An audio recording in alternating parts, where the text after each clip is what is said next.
नमस्कार,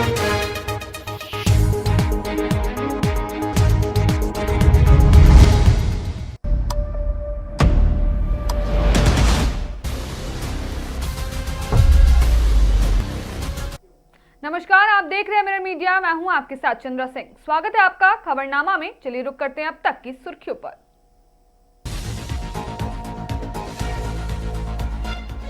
योजनाओं की जमीनी हकीकत परखने निकली प्रशासनिक टीम। देवगढ़ डीडीसी ने दिए सख्त निर्देश।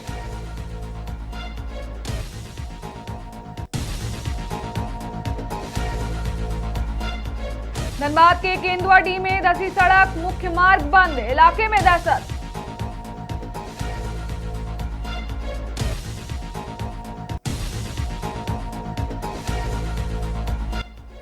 पलामू के एकलव्य विद्यालय पहुंची डीसी। व्यवस्थाओं को दुरुस्त करने के लिए दिए सख्त निर्देश।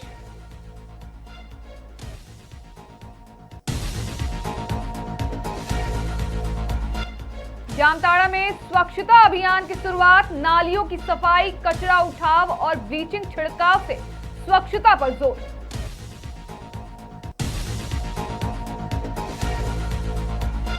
देवघर पुलिस की सख्ती, अपराध नियंत्रण और साइबर क्राइम पर विशेष फोकस।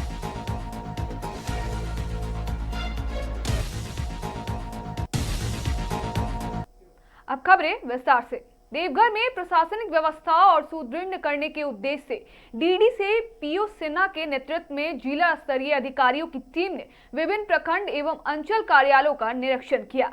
निरीक्षण के दौरान अधिकारियों ने कार्यालयों की कार्य प्रणाली, अभिलेखों के रख रखाव, जन सेवा से जुड़े कार्यों और लंबित मामलों की गहन समीक्षा की। साथ ही आम नागरिकों को दी जा रही सुविधाओं की स्थिति का भी जायजा लिया गया। डीडीसी पीओ सिन्हा ने स्पष्ट निर्देश दिए हैं कि सभी सरकारी योजनाओं का लाभ समय पर और पूर्ण पारदर्शिता के साथ लाभुकों तक पहुंचे, यह हर हाल में सुनिश्चित किया जाए। इस दौरान अधिकारियों की टीम ने क्षेत्र भ्रमण कर जमीनी स्तर पर संचालित योजनाओं का भी निरीक्षण किया।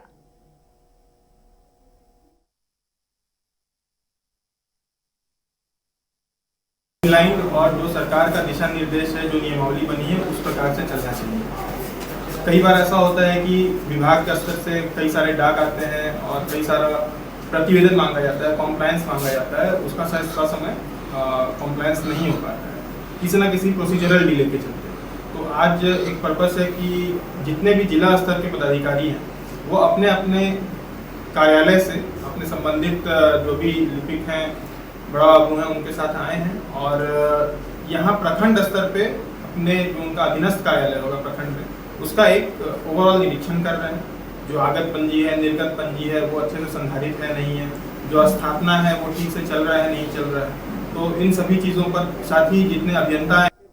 धनबाद के केंदुआडीह इलाके में उस वक्त हड़कंप मच गया जब केंदुआडीह थाना के पास अचानक सड़क धंस गई, जिससे पूरे इलाके क्षेत्र में अफरा तफरी का माहौल बन गया। यह सड़क धनबाद, कतरास और बोकारो को जोड़ने वाला प्रमुख मार्ग है, जिसके धंसने से आवागमन पूरी तरह प्रभावित हो गया है। सुरक्षा को ध्यान में रखते हुए पुलिस प्रशासन ने तत्काल मौके पर पहुंचकर मुख्य मार्ग पर बैरिकेडिंग कर दी और रूट को डाइवर्ट कर दिया गया है। वाहनों को अब हिंदी भवन होते हुए केंदुआ टंकी की ओर से भेजा जा रहा है। घटना के बाद स्थानीय लोगों में दहशत का माहौल है। लोग किसी बड़ी अनहोनी की आशंका जता रहे हैं। हालांकि राहत की बात यह है कि अब तक इस घटना में किसी के हताहत होने की कोई सूचना नहीं मिली है।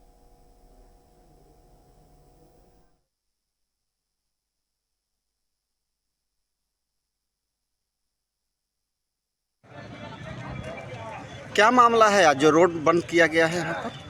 देखिए, सुबह 8 बजे सूचना प्राप्त हुई कि रोड दबने लगा और मुझे बीसीसीएल क्या काम कर रही है पता नहीं चल रहा है। आज से 5-6 दिन पहले आप देख रहे हैं पीछे में वो दुकानें हैं, वहाँ दरारें आई, लेकिन उस पर कोई कार्रवाई नहीं करते हुए खाली एक बेल्ट बांधकर छोड़ दिया गया।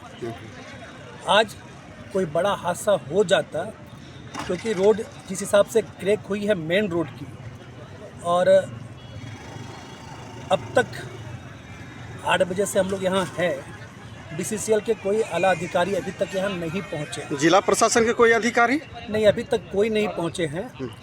और जनता के बीच में अब डर समा गया है कि आगे यहाँ की ज़िंदगी जान माल की रक्षा सुरक्षा कैसे होगी। क्या इस क्षेत्र को कंप्लीट ये लोग उजाड़ने की साजिश रच रहे हैं? किसी तरह का बीसीसीएल के तरफ से कोई कार्रवाई नहीं हो रही। क्या नाम है? आनंद खंडेलवाल। किसी पार्टी से है? देखिए, इस समय पलामू जिले के मनांतु प्रखंड स्थित बंसी एकलव्य आवासीय विद्यालय में उपायुक्त समीरा एस ने औचक निरीक्षण किया। निरीक्षण के दौरान उन्होंने विद्यालय की शैक्षणिक, आवासीय और भोजन व्यवस्था का गहन जायजा लिया और कई जरूरी निर्देश भी जारी किए। निरीक्षण के क्रम में उपायुक्त ने कक्षाओं में जाकर पढ़ाई की स्थिति, विद्यार्थियों की उपस्थिति और साफ सफाई का निरीक्षण किया। उन्होंने शिक्षकों को गुणवत्तापूर्ण शिक्षा सुनिश्चित करने और नियमित उपस्थित बनाए रखने पर विशेष ध्यान देने का निर्देश दिया। इसके बाद उन्होंने छात्रावास का निरीक्षण किया और वहां रह रहे बच्चों की सुविधाओं की जानकारी ली। किचन में जाकर भोजन की गुणवत्ता, स्वच्छता और पोषण स्तर की जांच की। उन्होंने संबंधित कर्मियों को साफ सफाई में किसी प्रकार की लापरवाही न बरतने की सख्त हिदायत दी।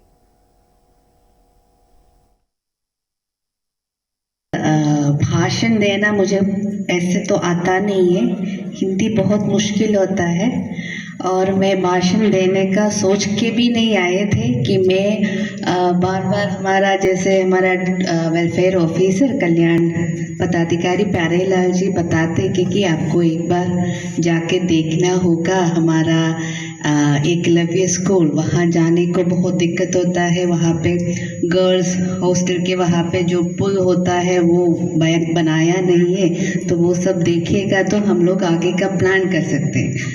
तो वो सोच के मैं यही सोचे थे कि आपका जब 1 तारीख को फाउंडेशन डे था उस समय आने के सोचे थे, पर उस समय और कुछ काम में जामताड़ा नगर पंचायत क्षेत्र में स्वच्छता को लेकर एक व्यापक अभियान की शुरुआत की गई है। इसकी शुरुआत वार्ड संख्या 7 महूल डांगाल से की गई, जहां नगर पंचायत की टीम ने विशेष सफाई अभियान चलाकर लोगों को स्वच्छता के प्रति जागरूक किया।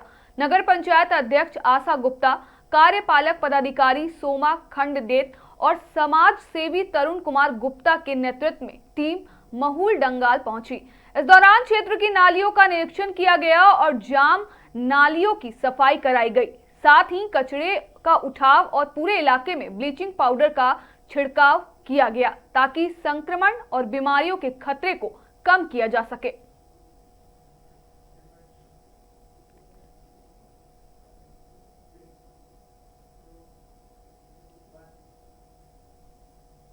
देवघर के पुलिस अधीक्षक कार्यालय सभागार में मासिक अपराध गोष्ठी का आयोजन किया गया, जिसकी अध्यक्षता पुलिस अधीक्षक सौरभ कुमार ने की। इस बैठक में जिले के सभी थाना प्रभारी और पुलिस पदाधिकारी मौजूद रहे।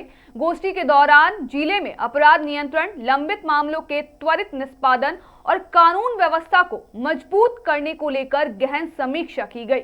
पुलिस अधीक्षक ने स्पष्ट किया कि आम जनता की सुरक्षा और सेवा देवघर पुलिस की सर्वोच्च प्राथमिकता है, जिसे हर परिस्थिति में सुनिश्चित किया जाएगा। उन्होंने बताया कि लंबित मामलों के निष्पादन में तेजी लाने के निर्देश दिए गए हैं। साथ ही पुराने और सक्रिय अपराधियों पर कड़ी नजर रखते हुए सभी थाना प्रभारियों को अपने अपने क्षेत्र में मामलों का शीघ्र निष्पादन करने को कहा गया है।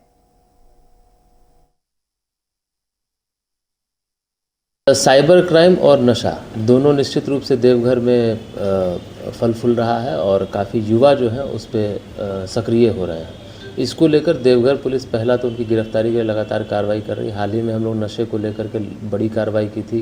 हमने काफ़ी मात्रा में ब्राउन शुगर भी जब्त किया था और ऐसे सप्लायर्स को भी हमने चिन्हित किया था। पर हमारी अपील है ऐसे सभी युवाओं से जो नशे की लत में हैं या साइबर अपराध से थोड़ा छोटी मोटी कमाई का प्रयास कर रहे हैं कि पुलिस लगातार आपको चिन्हित कर रही है। आप 1, 2 दिन, 4 दिन, 5 दिन आप बच जाएंगे, लेकिन लगातार पुलिस आप पर निगरानी रख रही है। किसी न किसी दिन आप पुलिस और कानून की जद में आ जाएंगे। तो इसलिए हमारी आपसे अपील होगी कि आप जो सही रास्ता है, जो कानून सम्मत रास्ता है, उसका प्रयोग करें। जहाँ भी आपको पुलिस दुर्गापुर में बीजेपी कार्यकर्ताओं की गिरफ्तारी के विरोध में माहौल गर्मा गया है। कोक ओवन थाना के सामने बीजेपी समर्थकों ने देर रात जमकर विरोध प्रदर्शन किया और थाने के गेट को धक्का देकर अंदर घुसने की कोशिश की। स्थिति को काबू में करने के लिए सुरक्षा बलों को तैनात करना पड़ा। यह प्रदर्शन बांकुरा में टीएमसी और बीजेपी कार्यकर्ताओं के बीच हुई झड़प और 3 बीजेपी कार्यकर्ताओं की गिरफ्तारी के विरोध में किया गया। बीजेपी नेताओं ने गिरफ्तार कार्यकर्ताओं की रिहाई और मुख्य आरोपी की गिरफ्तारी की मांग की। विरोध कई घंटों तक जारी रहा, जिससे इलाके में तनाव बना रहा।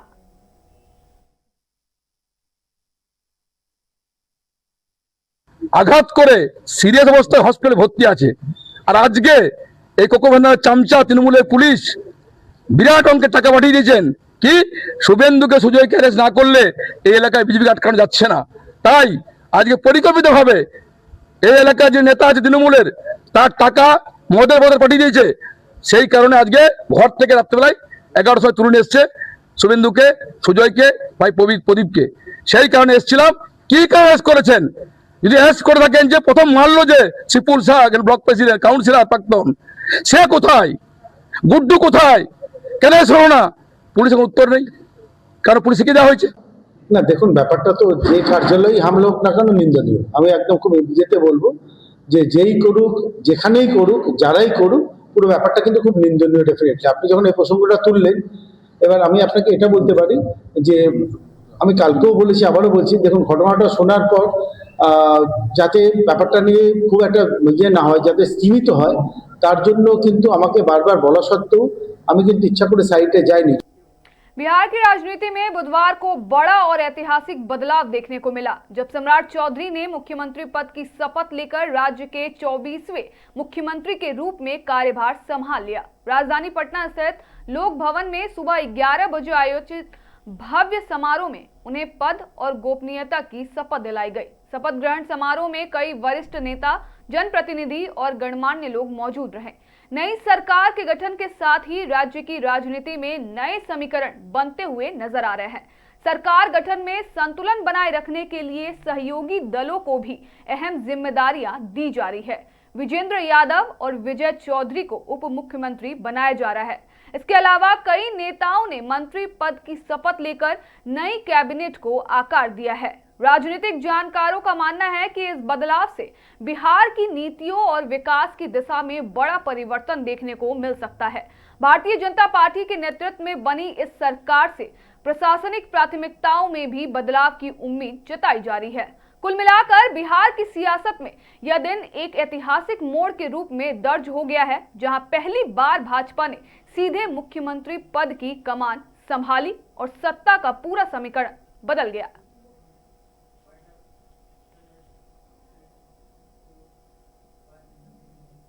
फिलहाल के लिए इतना ही। बाकी तमाम खबरों के लिए बने रहें मिरर मीडिया के साथ।